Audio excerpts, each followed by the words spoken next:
రాజకీయాల్లోకి కొత్తగా యువత ఎవరైతే వస్తున్నారో అసలు రాజకీయాల గురించి మీకేం తెలుసు అని చెప్పి, రాజకీయాల్లోకి ఎందుకు వస్తున్నారని చెప్పి రాజకీయంలో ఉన్న సీనియర్ నాయకులు అయితే యువతనైతే ఈ విధంగా అంటున్నారు. అసలు రాజకీయంలో ఎవరైతే సీనియర్ నాయకులు ఇప్పుడు ఉన్నారో అసలు మీకేం తెలుసు? మీకు కూడా ఏం తెలియదు.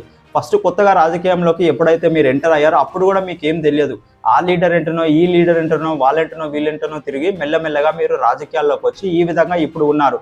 ఇప్పుడు కొత్తగా రాజకీయంలోకి ఎవరైతే యువత రావాలనుకుంటున్నారో వీళ్ళందరినీ కూడా సీనియర్ నాయకులు ఎందుకు విమర్శిస్తున్నారంటే, ఒకవేళ యూత్ కానీ రాజకీయంలోకి వచ్చేస్తే మొత్తం వెంటనే ప్రశ్నిస్తూనే ఉంటారు. అదే కాకుండా వీళ్ళకు రాజకీయ జీవితం తగ్గిపోతుందని చెప్పి, అంటే సీనియర్ నాయకులకు రాజకీయ జీవితం తగ్గిపోతుంది, వాళ్ళ కుటుంబ సభ్యులకు కూడా రాజకీయ జీవితం ఉండే అవకాశం ఉండదు. కాబట్టి ఈ విధంగా అయితే యూత్ను అయితే రాజకీయంగా తొక్కేయడానికే ప్రయత్నిస్తారు, కానీ ఎప్పుడు కూడా సీనియర్ నాయకులు యూత్కి ఎప్పుడు కూడా సపోర్ట్ చేయరు. ఇదైతే బాగా గుర్తుపెట్టుకోండి.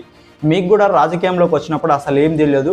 ఇప్పటి వరకు సీనియర్ నాయకులు ఎవరైతే ఉన్నారో మీకందరూ కూడా కొంతమందికి మాత్రమే నామినేషన్ ఫామ్ ఏ విధంగా ఫిల్ చేయాలో తెలియని నాయకులు కూడా ఉన్నారు. పరిపాలన ఏ విధంగా చేయాలని తెలియని నాయకులు కూడా ఉన్నారు.